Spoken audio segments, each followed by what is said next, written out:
Setting up authentication the right way in Playwright saves time and makes tests more reliable. Let's go through the best way to do it. First, I'll initialize the Playwright test environment. Then, I'll fire up the Playwright code generator, because we're going to need a login test to use as the foundation for our authentication setup. Our test target is github.com. It's a solid choice to show off how authentication setup works.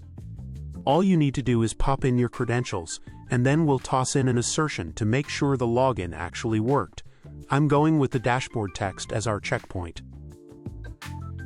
Alright, our login test is good to go. Let's grab this script and paste it into our code editor. Next, I'll remove the example test that Playwright created during initialization and replace it with our login script. Now let's tweak this thing to turn it into a setup script. First up, I'll swap out the test method for the setup method, and we'll need to import it as a setup too. Now comes the important part. The setup needs a file to store the browser state after logging in. This file is going to hold all the important stuff like cookies and session data. I'll split this so you can see it better. Once we verify that the login was successful, we save the session state to the authentication file. So when Playwright starts a new test, it just reads this file, puts back the cookies and session data, and boom, the browser is logged in without needing to redo the login process. I'll rename our setup file to auth setup. Next, we've got some tweaks to make in the Playwright config file. First up, we're going to add our setup as a new project. We'll also set the test match to only include the setup file we just created. For the browser projects, we need to define the path and name of the storage state file. We also need to add a dependency, so the setup always runs before the browser tests.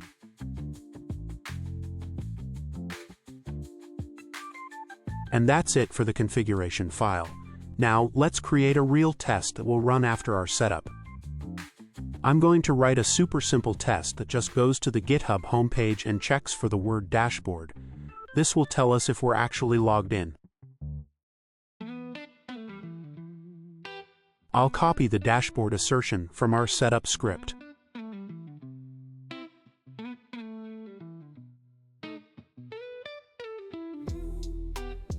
I'll also explicitly mention using the storage file, just to be clear. One really important thing to remember here. We need to add the Playwright auth folder to our gitignore file.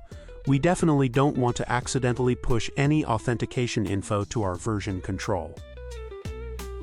Alright, everything's ready. Let's run the test and see if I nailed the setup.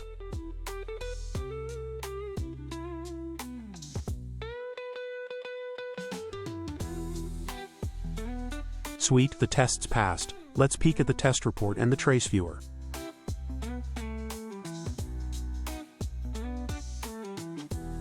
It all looks spot on.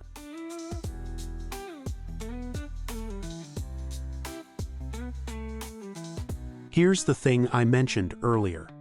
If you'd gone with a before each method, the test would include the authentication steps too. But since we're using a storage state file, it doesn't. That's a huge advantage. It saves time and reduces test flakiness. Think about a test suite with hundreds of tests. With before each, you'd be logging in hundreds of times. With a storage file, you log in just once at the start of the test run. Now, let's take this authentication setup to the next level by adding a second user. Modifying the setup script is easy. We just need to duplicate the authentication setup for 2 users.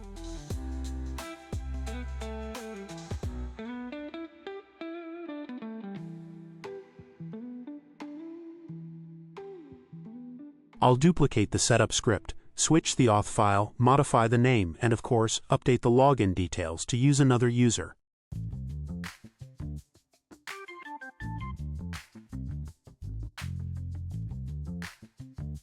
In the test script, I'll update the storage state file reference. Then, I'll duplicate the test file so that we have a separate test for the second user.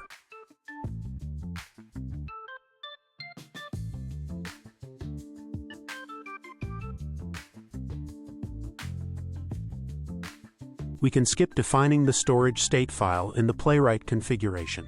It's now defined within the tests. We're all set to run the tests.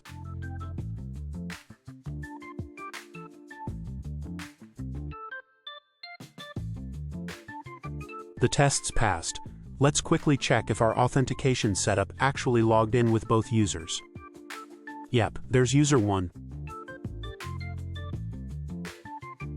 And there's user 2. And both tests landed on the logged in dashboard page. Now, what if we need to test a scenario where a user is not logged in? Let's see how to add that to our setup. We'll duplicate our test file again to create a new test for the non-logged in user.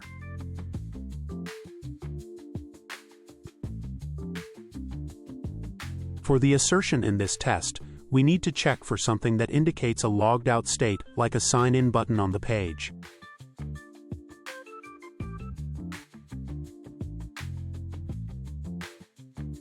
For the storage state, we're going to set cookies to an empty array and do the same for origins.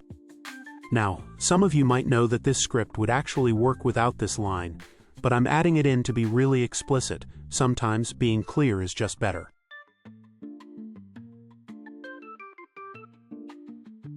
Tests passed again, but let's jump into the trace viewer to make sure. And there we go. The user ended up on a page that's not logged in.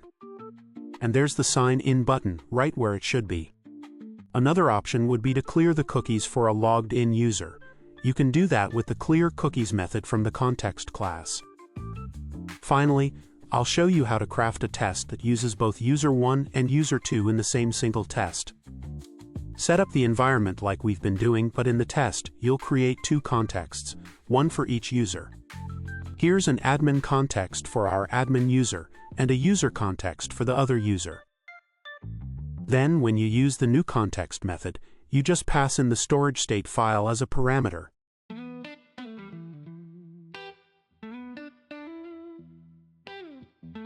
With these new contexts, you can create a new page for each user. One page for the admin user and another for the regular user. Now you can interact with both pages.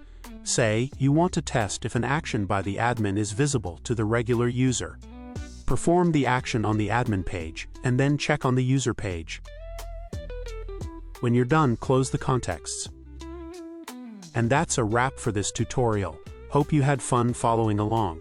If you liked it, share it with your coding crew. Catch you in the next one.